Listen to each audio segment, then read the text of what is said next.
السلام علیکم ناظرین، ساری حاضر خدمت ہیں۔ ہم آپ کے لیے دوسری ایپیسوڈ لائے ہیں امام البخاری، امام المحدثین، ان کی زندگی کے بارے میں ہم جو ہیں وہ معلومات حاصل کر رہے ہیں، مطالعہ کر رہے ہیں۔ تو ان کے بارے میں آج ہم جو ہیں یہ بات کریں گے کہ ان کے طرز زندگی اور ان کی معاشرت اور ان کے اخلاق و عادات کیسے تھے۔ اور تو پہلے یہ بات سمجھ لیجئے کہ ان کے والد کی جب وفات ہوئی ہے تو ان کے امام بخاری کے ایک شاگرد ہیں امام ابو حفص، تو وہ یہ کہتے ہیں کہ جب ان کے والد کی وفات ہوئی تھی تو انہوں نے یہ بات کہی تھی کہ میرے مال میں ایک ذرا سا شبہ بھی حرام کا نہیں ہے، یعنی حرام کا مال نہیں ہے اور اس میں شبہ والا مال بھی نہیں ہے۔ دیکھیں نا، ایک تو حرام مال ہوتا ہے، حرام کمائی ہوتی ہے، اور دوسرا ایک ہوتا ہے کہ شبہ ہوتا ہے اس میں کہ شاید کچھ اس کے اندر ملاوٹ ہو گئی ہے، لیکن ایسا نہیں تھا۔ اور جب حلال مال سے اور طیب مال سے کسی کی پرورش ہوتی ہے تو اللہ سبحانہ تعالیٰ اس کے اندر اچھے اخلاق پیدا کرتا ہے۔ تو ان کے جو امام محمد بن اسماعیل جو تھے، ان کے مزاج میں انتہا درجے کی مروت اور رحم دلی تھی، اور ایک دفعہ یہ بات ہم آپ کو بتا چکے ہیں کہ انہوں نے اپنے والد سے جو ورثہ پایا تھا اس کو مزاربت میں لگایا تھا، یعنی کسی کے ساتھ انہوں نے شراکت داری کی تھی کہ آپ جو ہیں آپ کا پیسہ ہوتا تھا اور اس کی محنت ہوتی تھی، تو پھر جو بھی نفع ہوتا تھا وہ آپس میں تقسیم کر لیتے تھے اور آپ کو گھر بیٹھے نفع ملتا رہتا تھا۔ تو ایک مرتبہ ان کا جو مضارب تھا، جو شریک تجارت تھا، اس نے جو ہے 25,000 درہم جو ہیں وہ ان کے جو ہیں غصب کر بیٹھا، ان کو نہیں دیے۔ اور جب لوگوں کو یہ بات پتہ چلی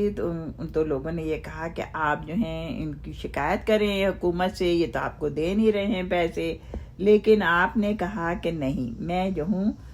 نہیں کروں گا۔ لیکن اس کے بعد وہ شخص وہاں سے وہ جگہ ہی چھوڑ کے چلا گیا، اور لیکن ان کے ساتھیوں نے خود سے اپنی طرف سے حاکم وقت کو جو ہے کوئی خط لکھ دیا، اور لیکن جب ان کو پتہ چلا تو وہ بہت انہوں نے افسوس کیا اور انہوں نے یہ کہا کہ تم کیا مجھ سے زیادہ میرے خیر خواہ ہو، اور میں نہیں چاہتا۔ اور اس کے بعد انہوں نے حاکم کو یہ لکھ دیا کہ جس طرح بھی یہ ادا کرنا چاہے دے دے، چاہے 10 درہم 1 سال میں دے۔ تو اور اس کے بعد ان کو کبھی کوئی درہم نہیں ملا، اور اس کا مطلب ہی یہ تھا نا کہ بھئی ٹھیک ہے، میں اپنی طرف سے اس کو معاملے کو ختم کرتا ہوں۔ تو سبحان اللہ، جتنا بھی ان کے پاس مال ہوتا تھا تو وہ یہ کرتے تھے کہ وہ اپنے غریب طالب علموں کی جو اس علاقے میں ہوتے تھے ان کی وہ مدد کیا کرتے تھے۔ اور ایک دفعہ وہ کہتے ہیں کہ انہوں نے جو ہے ایک شخص کو 300 درہم دیے اور یہ کہا کہ آپ بس میرے لیے دعا کر دیں، کیونکہ آپ کو یہ معلوم تھا کہ یہ شخص ضرورت مند ہے اور یہ شخص ویسے پیسے نہیں لے گا، لیکن انہوں نے اس طرح سے کہا، اور بہرحال انہوں نے کہا کہ بس اس کا بدلہ یہی ہے کہ آپ میرے لیے دعا فرما دیں۔ اور اسی طرح وہ جو ہیں کبھی کبھی ان کے ساتھ ایسا بھی ہوا کہ وہ کہیں گئے اور راہ خرچ ختم ہو گیا، کیونکہ انسان لے کے جاتا ہے جتنا پیسہ تو یہ حساب سے لے کے جاتا ہے نا کہ بھئی یہ اتنا کام آئے، اتنا ہی خرچ ہوگا اندازے سے۔ لیکن آپ یہ دیکھیں کہ نبی صلی اللہ علیہ وسلم نے اس لیے تو کہا ہے کہ کسی مسافر کی مدد کرو چاہے وہ اپنے ملک میں بہت ہی امیر ہو، ہے نا، کیونکہ دوسرے وطن میں جا کے وہ آف کورس ضرورت مند ہو سکتا ہے۔ تو وہ خود کہتے ہیں کہ انہوں نے کہا کہ ایک مرتبہ جو ہے وہ طالب علمی کے زمانے میں وہ جو ہیں ان کا جو سفر خرچ تھا وہ ختم ہو گیا، تو انہوں نے کئی روز گھاس کی پتیاں کھا کر گزارا کیا، اور ویسے بھی وہ بہت کم کھایا کرتے تھے، اور لیکن کہتے ہیں کہ جب وہ 3 دن تک انہوں نے پتیاں کھائیں اور کسی کو خبر نہیں ہوئی، لیکن تیسرے دن وہ کہتے ہیں کہ ان کے پاس ایک اجنبی آیا اور اس نے ان کو اشرفیوں کی ایک تھیلی دی اور کہا کہ تم اس کو اپنی ذات پر خرچ کرو. تو سبحان اللہ، یہ اللہ تعالیٰ کی طرف سے ان کی مدد ہوئی. لیکن ایسا بھی ہوا ہے کہ ایک مرتبہ امام بخاری جو ہے بڑے سخت بیمار ہو گئے، اور ان کو جب وہاں کے طبیب کو دکھایا گیا، جس کو ڈاکٹر کہتے ہیں، طبیب کو دکھایا تو اس نے یہ کہا کہ ان کی کوئی بیماری نہیں ہے سوائے اس کے کہ ان کے اندر وائٹامنس کی کمی ہو گئی ہے، کیونکہ یہ صرف جو ہے روٹی کھاتے ہیں، اور روٹی کے ساتھ گوشت کا سالن یا کوئی اس طرح کی چیز جو ہے وہ استعمال نہیں کرتے. اور پھر انہوں نے بتایا کہ 40 برس سے انہوں نے کوئی سالن نہیں کھایا سوائے کھجور کے اور روٹی کے. تو یہ روٹیوں تو پھر بھی انہوں نے جو ہے سبحان اللہ، کیونکہ جس کو حدیث کیا کہتے ہیں جمع کرنے کی اور سننے کی دھن ہو، اس کو پھر اپنے کھانے پینے کی اتنی پرواہ نہیں ہوتی. تو یہ امام بخاری ہیں، اور امام بخاری جو ہیں کہتے ہیں کہ مجھے تو وہ بات یاد آتی ہے کہ جب خیبر کے خرموں اور کھجوروں کے بوجھ نہیں تھے تو نبی صلی اللہ علیہ وسلم جو ہے وہ کیسے انہوں نے غزوہ احزاب میں جو ہے جب خندقیں کھودی ہیں تو کس طرح سے انہوں نے جو ہے بھوک برداشت کی. اور ان کے بارے میں آتا ہے نا بڑا کہ کس طرح سے جو ہے وہ پیٹ پہ پتھر بندھے ہوئے تھے، اور پھر بھی وہاں پہ خندقیں کھودی جا رہی تھیں. لوگ کسی نے آ کے اپنا ایک ہٹایا کہ میرے دیکھیں پتھر بندھا ہے، تو جب دیکھا تو نبی صلی اللہ علیہ وسلم نے بھی اپنا کرتا ہٹایا تو اس پہ 3 پتھر بندھے ہوئے تھے. تو یہ کہ بھوک کی تکلیف جو ہے وہ بڑی بری چیز ہوتی ہے، اور انسان کو جو ہے وہ کہتے ہیں نا اللہم انی اعوذ من الکفر والفقر، اس لیے کہ فقر جو ہے بھوک جو ہے پھر انسان کو بری چیزوں پر آمادہ کر دیتا ہے. پیٹ کا بھرنا ایسی چیز ہوتا ہے. بہرحال تو ہم یہ بات کر رہے تھے یہاں پہ کہ امام بخاری جو ہیں انہوں نے جو ہے بنفس نفیس نبی صلی اللہ علیہ وسلم کے جو چاہت تھی اور جو ان کے دل میں ان کی عزت تھی، بالکل اسی طرح سے انہوں نے اپنی زندگی گزاری. اور ایک دفعہ تو یہ بڑا مشہور ہوئی تھی یہ بات کہ امام بخاری جو تھے وہ درس میں شریک نہیں ہوئے، اور اسی طرح سفر میں تھے وہ، اور اسی طرح تو اس لیے کہ ان کے پاس زاد راہ جو تھا وہ ختم ہو گیا تھا. اور جب ان کو ڈھونڈ کے پہنچے وہاں پہ جہاں ان کا سکونت تھی، جہاں وہ قیام تھا ان کا، تو پھر انہوں نے دروازہ جو ہے وہ نہیں کھولا، اس لیے کہ انہوں نے صرف ایک اپنا سطر ڈھانکا ہوا تھا کسی کپڑے سے، اور انہوں نے اپنے تن کے کپڑے بھی بیچ دیے تھے. تو یہ چیز جو ہے پھر جب لوگوں کو یہ بات پتہ چلی کہ ان کا درس کا حرج صرف اس لیے ہو رہا ہے کہ ان کے پاس نہیں ہے، تو پھر ان کے ساتھیوں نے ان کے لیے کپڑے بنوائے. تو یہ دیکھیں کہ کسی بھی چیز کے حق میں جب آپ کسی کا ایک چیز ٹھان لیتے ہیں تو بس پھر آپ وہ کر کے رہتے ہیں، اور پھر دوسری چیزیں جو ہیں وہ ثانوی ہو جاتی ہیں، دوسری ضروریات جو ہیں وہ پیچھے رہ جاتی ہیں. تو امام بخاری نے جو ہے وہ زبردست جو ہے ایک دفعہ ابو حفص نے جو امام بخاری کے والد اسماعیل کے تلمیذ خاص تھے، کچھ مال امام بخاری کی خدمت میں بھیجا. بعض تاجروں نے شام کو آ کر 5000 نفع دے کر خریدنا چاہا. امام صاحب نے فرمایا آج آپ تشریف لے جائیں اور میں صبح اس کا فیصلہ کروں گا. صبح کو یعنی کہ میں اس کو آپ کو دے دوں گا. صبح ہوئی تو دوسرے تاجر آ گئے اور انہوں نے بجائے 5000 کے 10,000 نفع دے کر خریدنا چاہا. تو امام صاحب نے جو تھا ان تاجروں کو واپس کر دیا اور کہا کہ میں نے رات ہی جو تاجر آئے تھے ان کو اپنا مال دینے کی نیت کر لی تھی. چنانچہ وہ مال پہلے تاجر کے حوالے کر دیا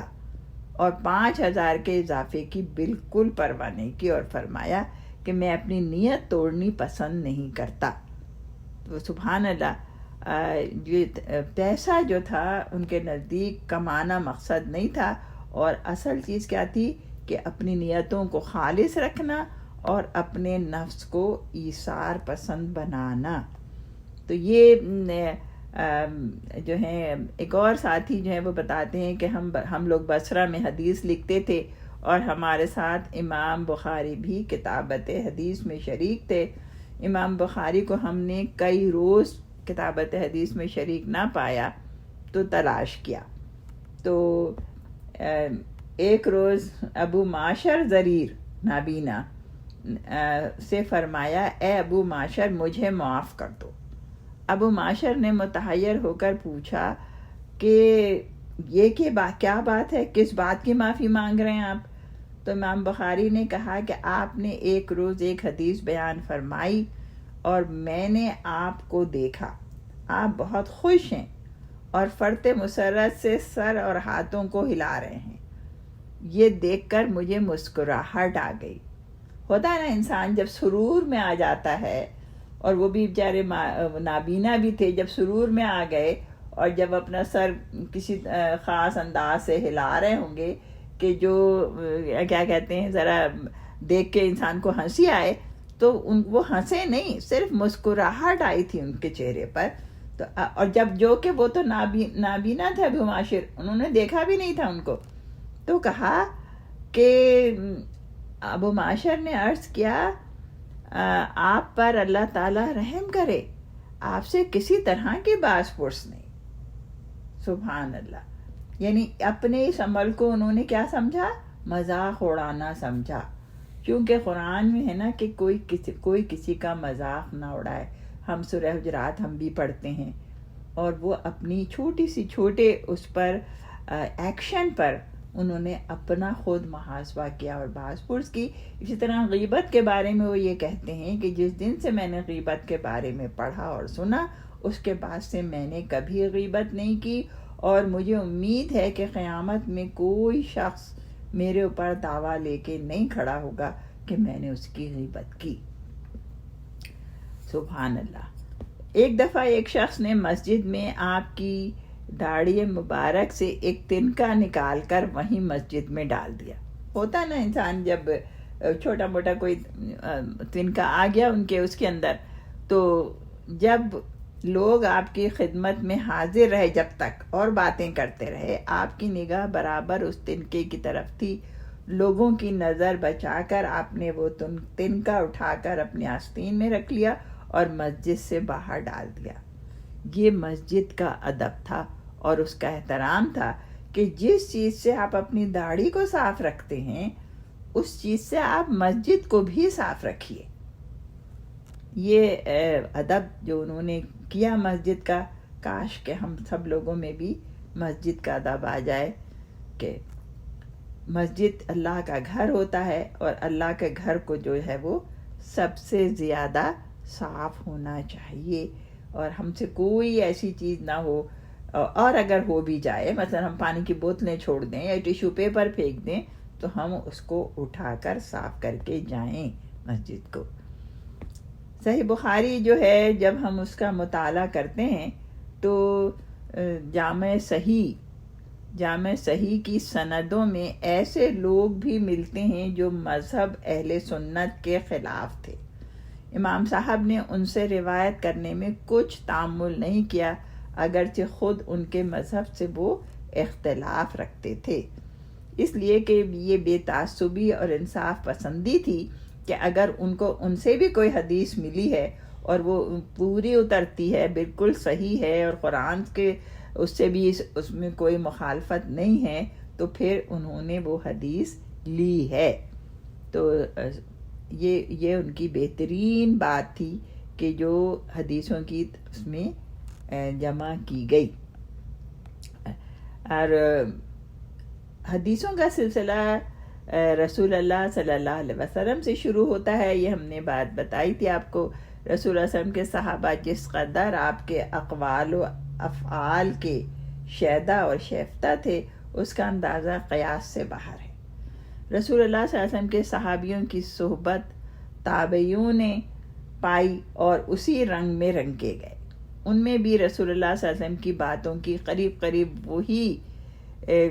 محبت رہی جو انہوں نے اصحاب رسول میں دیکھی تھی۔ یہ سلسلہ محدثین پر چل کر ختم ہو جاتا ہے، اگرچہ ہم یہ دعویٰ تو نہیں کر سکتے کہ آپ صلی اللہ علیہ وسلم کے صحابیوں میں جس قدر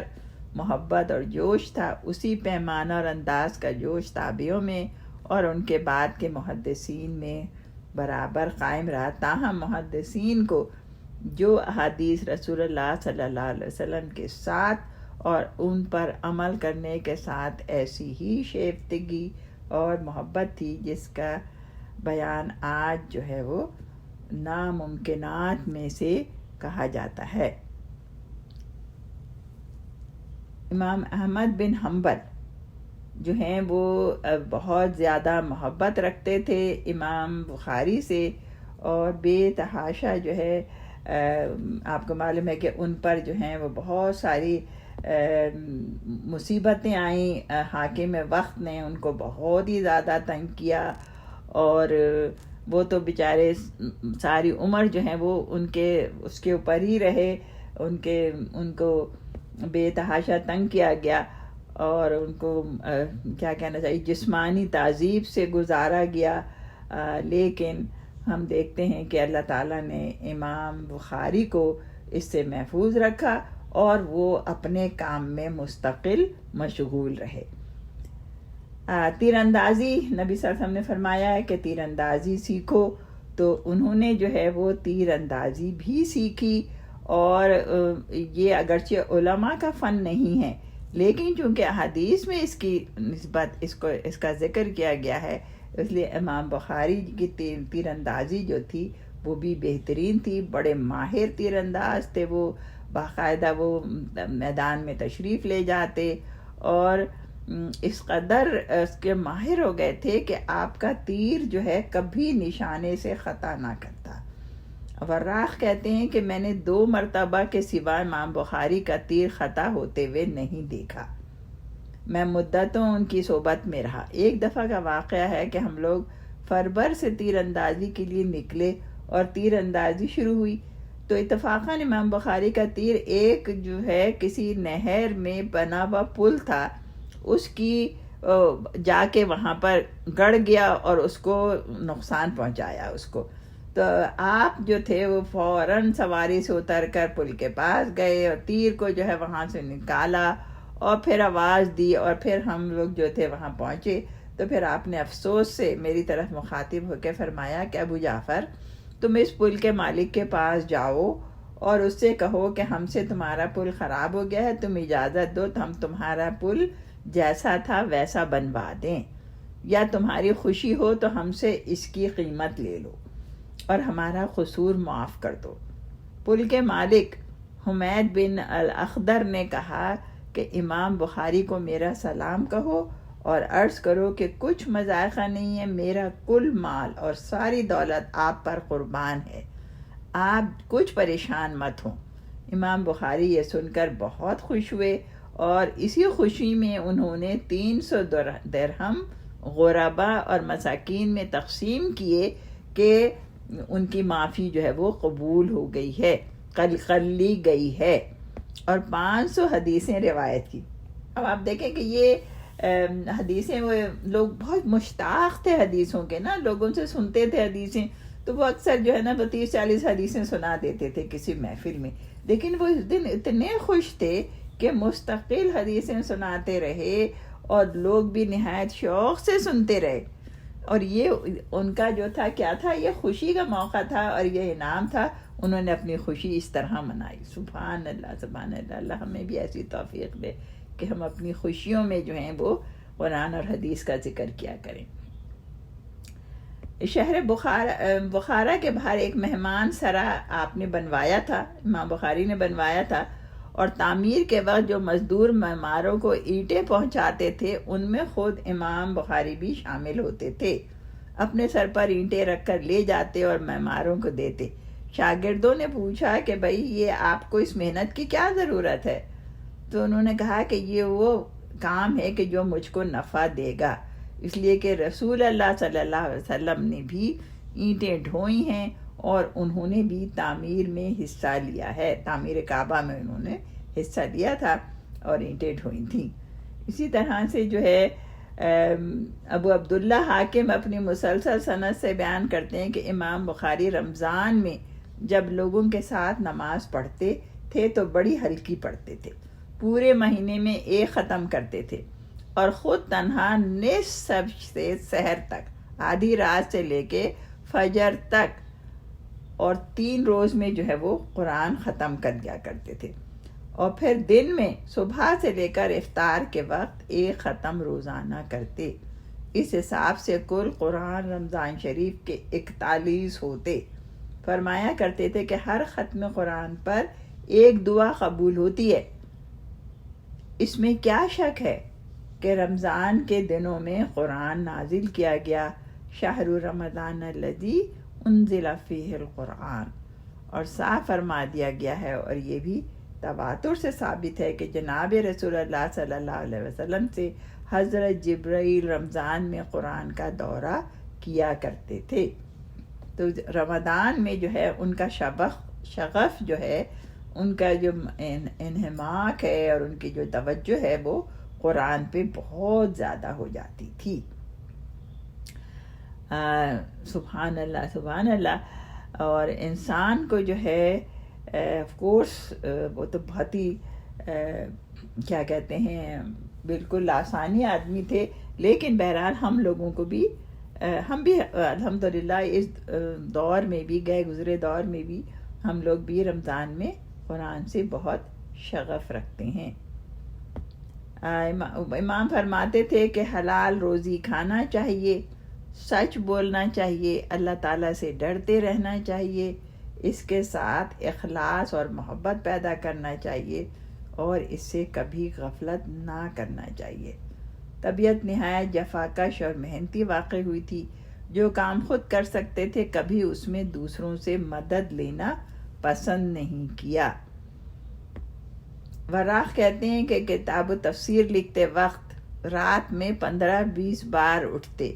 چراغ جلا کر حدیثوں پر نشان دیتے، حالانکہ ان کے پاس میں موجود ہوتا تھا۔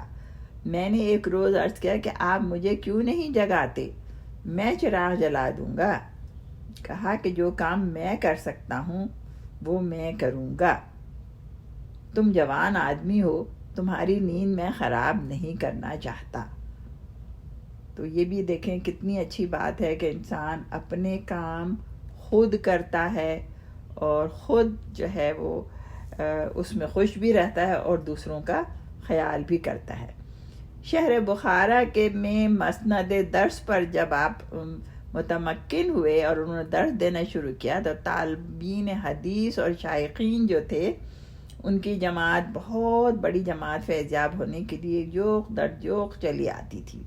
عالم میں ایک شہرت مچی ہوئی تھی، اور یہ درخواست اس وقت کا جو حاکم تھا خالد بن احمد ذہلی، تو اس نے جو ہے جو بخارا کا گورنر تھا، اس نے یہ کہا کہ آپ جو ہیں میرے حریم شاہی میں تشریف لا کر مجھے اور شہزادوں کو صحیح بخاری اور تاریخ کا درس دیں۔ امام بخاری نے منع کر دیا اور کہا کہ کیا کہا کہ امام مالک جیسے علم کے قدردان اب بھی دنیا میں موجود ہیں، جن میں دنیا کی مخالفت کی بالکل پرواہ نہیں کی، نہ زر و مال نہ دنیاوی جاہ و جلال، یعنی ان کے سامنے جو ہے یہ مثالیں موجود تھیں کہ وہ کبھی کسی حرم شاہی میں نہیں گئے، بڑے بڑے امام جو تھے۔ تو جب انہوں نے کہا، تو جب انہوں نے منع کیا کہ میں حرم شاہی میں جا کر خوش آمدی نہیں بننا چاہتا، اس میں علم کی بے قدری ہے، تو پھر اس نے یہ درخواست کی کہ آپ ایسا کریں کہ حریم شاہی میں اگر نہیں آنا پسند کرتے تو شہزادوں کے لیے خاص وقت مسجد میں مقرر کر دیں جس میں عام لوگ جو ہیں وہ نہ آئیں۔ آپ نے فرمایا یہ حضرت علم جو ہے، علم حدیث حضرت صلی اللہ علیہ وسلم کی میراث ہے، اس میں عام اور خاص سب کا حق برابر ہے، میری درسگاہ اور مسجد کا دروازہ ہر وقت اور ہر شخص کے لیے کھلا ہوا ہے. جس کو شوق ہو وہ آئے اور اس سے فائدہ اٹھائے، اور میں کسی کے لیے روک ٹوک نہیں رکھوں گا، اور میں یہ درخواست بھی منظور نہیں کر سکتا. اب جب یہ اس کو دو ٹوک جواب مل گیا تو پھر جو ہے وہ بہت زیادہ ناراض ہو گیا، اور پھر جو ہے اس نے کیا کیا یہ ہم آپ کو بتائیں گے اس وقت جب آپ کی وفات کا وقت قریب آئے گا. تو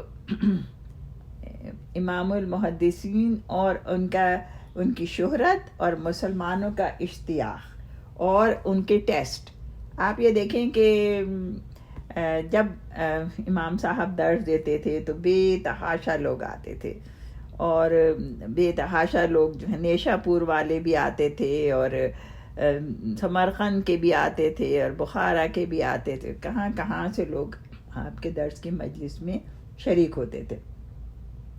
ایک بار آپ امام بخاری بغداد تشریف لے گئے. بغداد آپ کو معلوم ہے نا کہ عراق کا دارالحکومت ہے، اور اس میں جو ہے وہ علم کا مرکز تھا اس زمانے میں. تو بنی عباس کا دارالخلافہ تھا. عباسیوں کے قدردانی نے بغداد کو علوم اسلامیہ کا مرکز بنا دیا تھا. اہل بغداد نے آپ کی شہرت سن کر آپ کے کمالات اور خداداد حافظے کی جانچ پڑتال کا انہوں نے امتحان لیا، انتظام کیا. بصرہ والوں کو آپ نے بصرہ پہنچنے کی خبر معلوم ہوئی تو ایک عجیب ہنگامہ مچ گیا. اب انہوں نے کہا کہ بصرہ والوں، محمد بن اسماعیل بخاری پہنچ گئے ہیں. لوگ ان کی تعظیم کو ٹوٹ پڑے، اور پھر انہوں نے کیا کہا کہ آپ دیکھا لوگوں نے کہ وہ ایک ستون کے پیچھے نماز پڑھ رہے تھے. یعنی لوگوں نے ان کو اس حال میں دیکھا. انہوں نے کہا کہ ہم نے ایک نوجوان آدمی دیکھا. He was very young، یعنی آئی تھنک 21 ایئر کی عمر میں انہوں نے حدیثیں لکھنی شروع کری تھی نا، اور آئی تھنک he was 28 جب ان کی کتاب مکمل ہو گئی تھی اور وہ بصرہ تشریف لائے تھے. تو ستون کے پیچھے نماز پڑھ رہے تھے، اور جب وہ نماز سے فارغ ہوئے تو لوگوں نے گھیر لیا اور تمام لوگوں کی ٹک ٹکی بن گئی. اور پھر اہل بصرہ نے درخواست کی کہ آپ ہمارے لیے مجلس املا قائم کریں. مجلس املا کا مطلب کیا ہوتا ہے؟ املا کا مطلب ہے ڈکٹیشن، یعنی آپ ہمیں نئی حدیثیں ڈکٹیٹ کریں. یعنی آپ حدیث پڑھیں گے اور ہم اپنی کتابوں میں جو حدیثیں ہم نے لکھی ہیں اس کو صحیح کریں گے کہ ہمارے پاس غلطی ہو گئی ہے کہ ہماری حدیثیں صحیح ہیں. آپ نے منظور فرما لیا. چنانچہ نقیب نے پکار لگائی کہ علم والو، امام بخاری نے مجلس املا کی درخواست منظور کر لی ہے، آپ لوگ آ جائیں.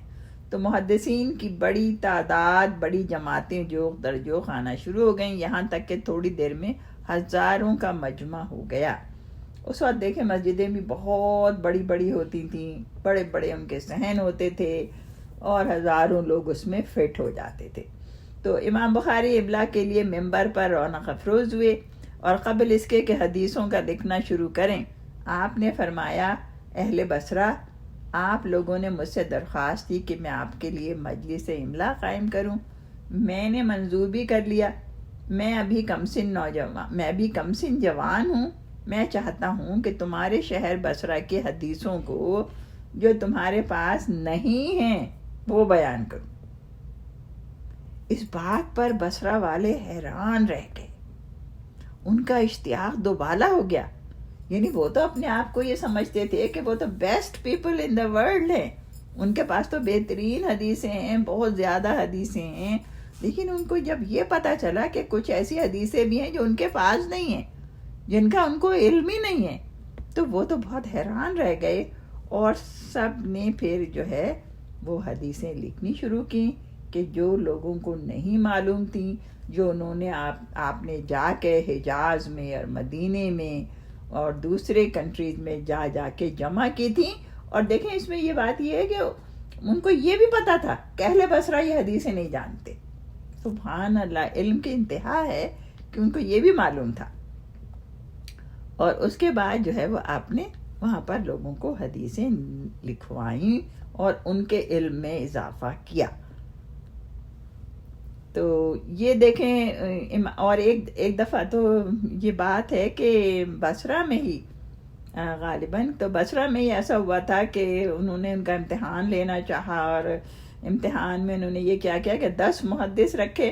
اور 10 محدث میں سے ایک محدث نے 10 حدیثیں سنائیں، اور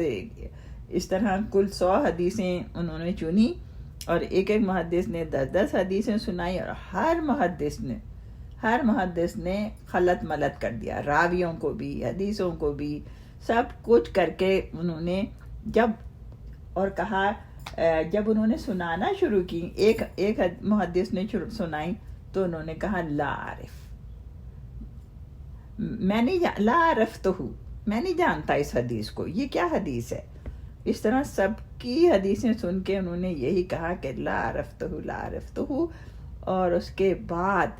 جب وہ اپنا بیان کر چکے تو پھر انہوں نے کیا کیا کہ انہوں نے کہا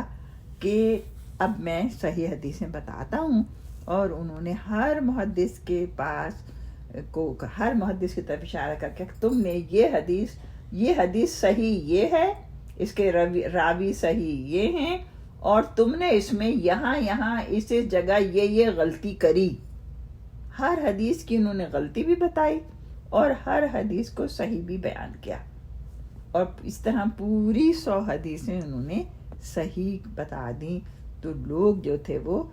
حیرت زدہ رہ گئے، جسے کہتے ہیں نا دانتوں میں انگلی دبا کے رہ گئے کہ یہ کیسا شخص ہے، اس کی قوت حافظہ ہے، خدا داد قوت حافظہ ہے کہ اس نے نہ صرف یہ کہ صحیح حدیث سنائی بلکہ حدیثوں کی غلطی بھی بتا دی۔ تو یہ اللہ تعالیٰ کی خاص کرم تھا، خاص اللہ تعالیٰ نے ایسے بندے کو دنیا میں پیدا کیا اس وقت، جو آج تک دوبارہ کوئی ایسا بندہ جو ہے وہ پیدا نہیں ہوا۔ امام بخاری جو ہیں وہ خدا داد حافظے اور ذکاوت اور کمال بصیرت کی وجہ سے آپ کے شیخ آپ کا بہت احترام کرتے تھے، اور ان کے سامنے درس دینے سے رکنے لگے، اور ان کی بصیرت علمی اتنی زیادہ تھی، اور علوم میں جیسے کہتے ہیں تبحر، سمندر کی طرح ان کا علم تھا، ان کے پاس اتنا زیادہ تھا کہ آپ دیکھیں کہ بہت کم لوگ یہ جانتے ہیں کہ وہ فقہ کے بھی امام تھے، کیونکہ دیکھیں فقہ کے امام کے لیے قرآن اور حدیث دونوں کا جاننا ضروری ہے، اور ان کے پاس دونوں علوم تھے، تو وہ فقہ کے بھی بہت بڑے امام تھے، تو ان کو بہترین فتاوی جو ہیں وہ دے سکتے تھے، اور دیے انہوں نے، اور دسترس جو تھی ان کی زیادہ جو تھی وہ اسماء الرجال میں بھی بہت تھی، یعنی انہوں نے جو ہے ایک زبردست یہ چین آف نریشن کا جو کام کیا ہے۔ انشاءاللہ ہم اس کے آج کے بعد جب ہم دوسری ایک اور ایپیسوڈ لائیں گے اس میں ہم آپ کو بتائیں گے کہ ان کے جو اسماء الرجال کا علم ہے وہ کیا چیز ہے۔ السلام علیکم۔